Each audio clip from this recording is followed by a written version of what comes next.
Hello, Dr. J. It's Max Hall with your video practicum wrap-up questionnaire. So I hope you enjoy it. And 2012, fall 2012. So here we go. Tell me about your lesson plan and its format. My lesson plan was aligned to the Common Core standards, and I had 7 basic steps that I followed in my lesson plan. And started out with a title and then proceeded to list the Common Core standards that I was aligning my lesson to, and then I had an objective which would state the purpose.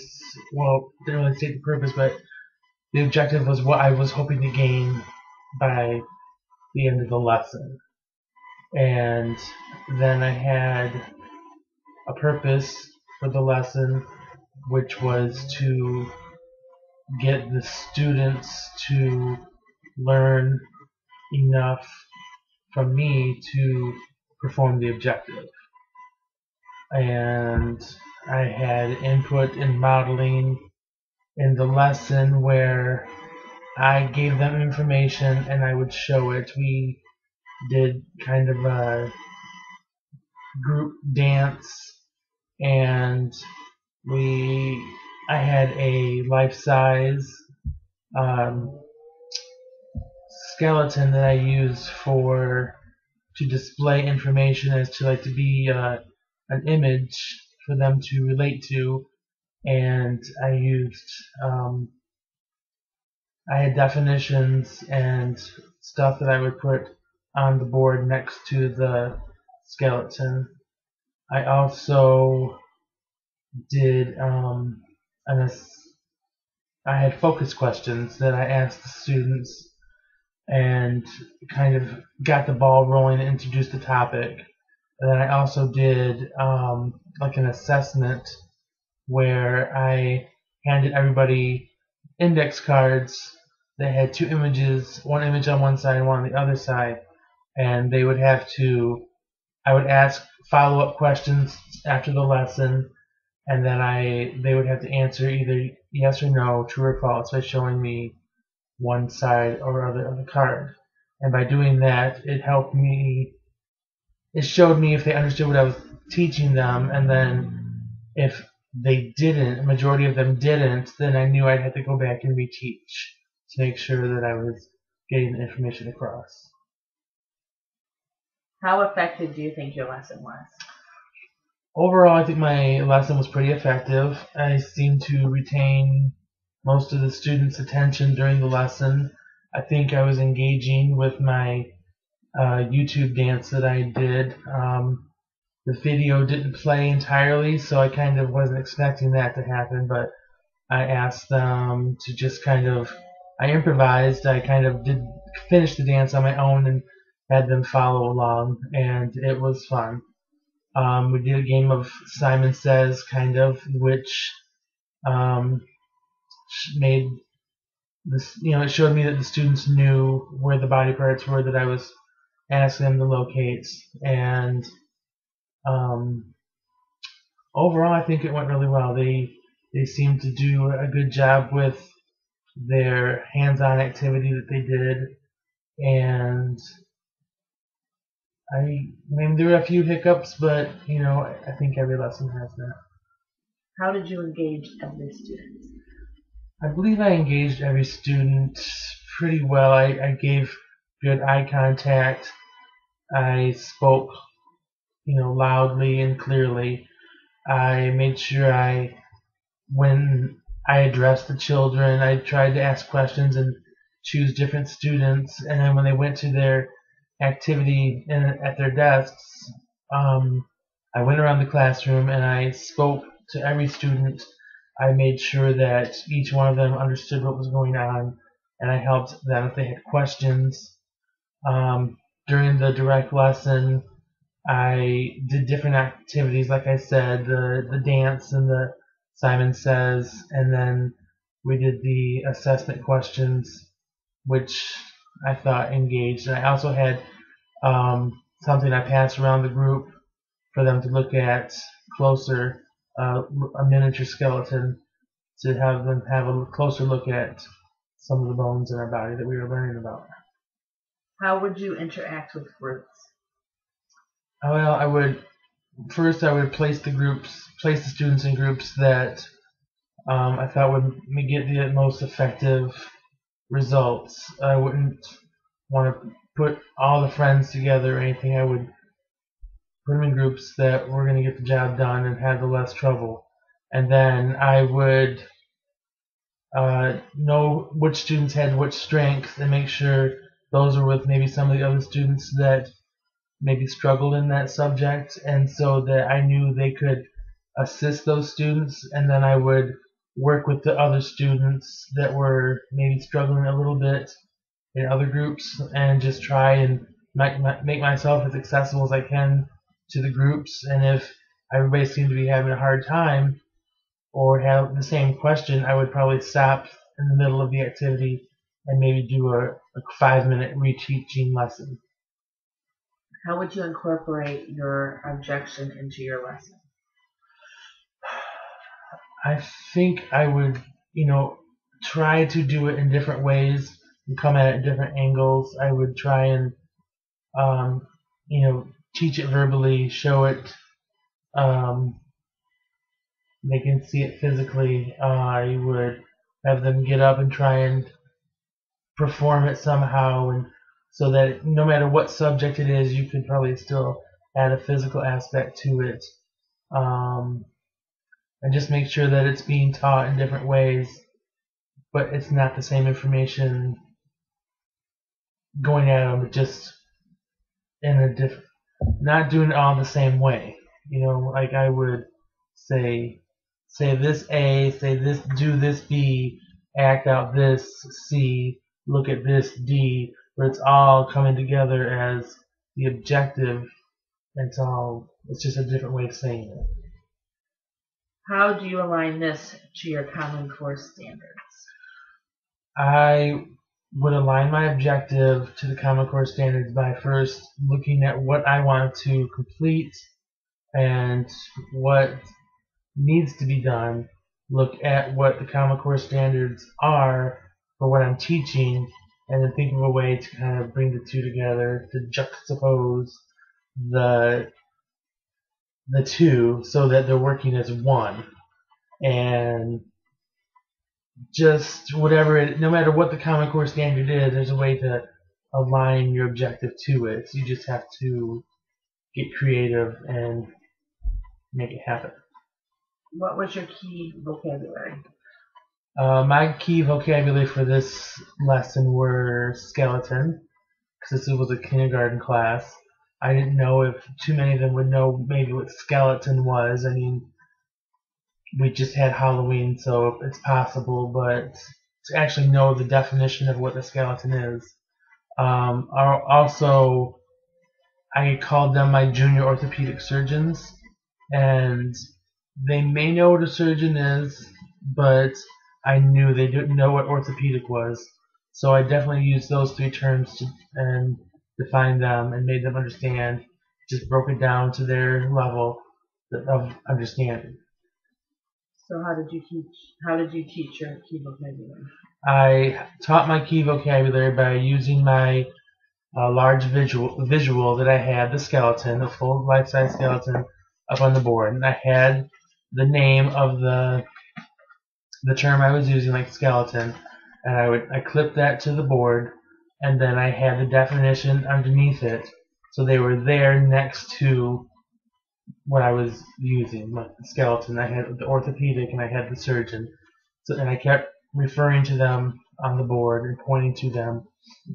Every time I would say that, I would point and reiterate, okay, this is what a surgeon is, this is what orthopedic means, or this is what a skeleton is. How did your input and modeling prepare your students to do the objective?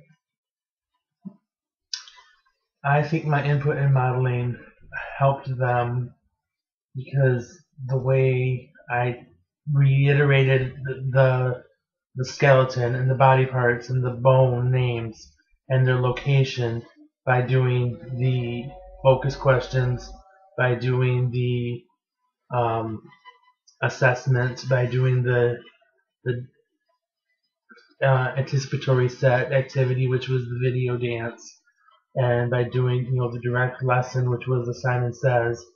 Everything doing that just kept reiterating the skull, the leg, the foot, the pelvis, the backbone. All that kept being reiterated and in different ways. So I think that really helped with their um, activity that they did at receipt. How has this experience helped you realize how outside influences may affect your students? Um, it really did kind of going to that school and being in that classroom really kind of opened my eyes to that the whole world isn't sunshine and rainbows, and that there are kids that struggle, and that every kid has a different situation, and that coming to school needs to be their one constant, at least one constant in their life, where the teacher is always on point and always there and always in a good mood and is doing what they need to do to prepare them to succeed and to get to the next level. And the teacher needs to show that they care and needs to show that they can be trusted. And I don't know, I grew up in a small town that I was very naive to things even after I graduated high school. I was very naive to a lot of things, and to know that people have these struggles and deal with these things on a regular basis, it's kind of shocking to me, and but they get through it. And I just know that going home and not having a meal, or going home to only one parent at home, or going to home and not having any parents, being in a foster situation, or who knows what, can affect a child. And I know that I want to be the teacher that they know they can come to and trust and rely on. How do you feel? I'm sorry. How do you then feel you have created a student-centered feeling? Um, well, I guess I feel that I just know that even when I'm not at school, I'm going to be thinking about and just thinking about ways to how to help my kids. And I'm going to be, when I'm in class, I'm going to be on. And I'm not going to let my personal life or anything else that's going on in my life affect me in the classroom. I could be going through personal things that, who knows what, but I'm not going to let it affect my teaching or affect my interaction with my students, because they are the reason I'm there, and they deserve to have a teacher that's on all the time and with the program, not a sometimer. What went well with your lesson and why? Um, I think a lot of it went well. I, I guess the best part was when when the video kind of just stopped and all the kids looked at me like, uh-oh, and I didn't really let it get to me. I didn't really let it bother me. I just went to plan B, immediately went to plan B, and I just like, okay, let's continue, let's just roll with it. And they were receptive. They just followed right along and kept on going, and they didn't let the fact that the video stopped playing bother them at all. And I think that was great. I think the whole lesson went really well. What is something that can happen unexpectedly during your lesson? Well, like the video unexpectedly could stop playing. But I think with students, because we don't know their situation at home, or we may know their situation at home, I think they could have, who knows what could have happened, and that could be causing them to kind of shut down inside and not want to participate. Um, So I don't know. What's the question again? What is something that could happen unexpectedly during your lesson? I guess just student breaking down and maybe getting upset or not wanting to participate and refusing to participate, having to use the bathroom, saying that they don't feel well. I just kind of gotta let all that roll and just not let it interrupt what I'm doing. If a student has to use the bathroom, I'll dismiss them and let them go quietly to the bathroom. They're not to interrupt what's going on.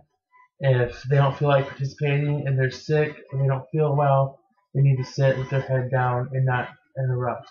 I'll deal with it when we get a break in where we're at, but I can't stop what I'm doing just to focus on a student may be crying wolf, may be something else. I don't know, but I don't want to dismiss that student completely, but I don't want to take away from the rest of the kids in the class either. How did creating this lesson help create an exclusive environment considering your modifications and accommodations? One more time. How did creating this lesson help create an exclusive environment considering your modifications and accommodations? Well, I took in consideration that I may have a student with Asperger's in my classroom.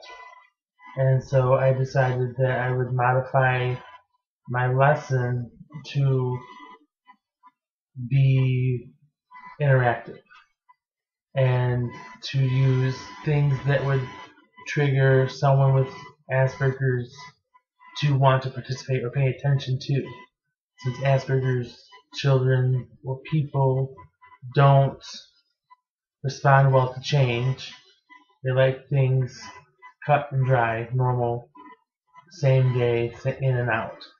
So if I'm coming into the classroom in a costume to prepare for a new lesson and they don't expect that to happen, I know I have to prepare them and tell them ahead of time, I'm coming in on Friday, and then on Tuesday, I'm coming in on Friday, and continue up until Friday telling them, I'm coming in dressed as, or I'm going to be doing this, we're going to be doing this, so that it's not just something new the day of, because that will throw them off and they won't want to participate.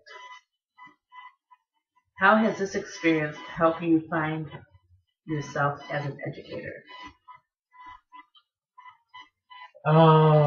It kind of it changed me because before Edgemont I didn't want anything to do with kindergartners. I didn't think I wanted anything to do with first graders or second graders. I wanted third through fifth. That's what I wanted. After the first day of being in the kindergarten class, I was totally hooked. I loved those kids. They were great. And I am thrilled to have been in that class. I'm thankful that I was placed in that class because it's totally made me want to be a kindergarten teacher. And just the joy and innocence of those kids and everything about them, I just think it's great. So I'm thankful that I was placed in that class because if I hadn't been, I may totally have been still thinking I don't want kindergartners, which I am now in love with. So.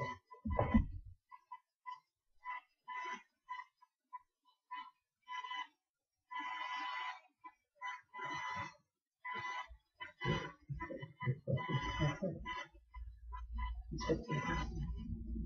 Oh, that was it. That was it. I read through all your questions. Alright, I guess that was. I thought I had more questions, so I hope you found this to be insightful and educating, and I hope it helped. And thanks. Love you, Dr. J. Check it out.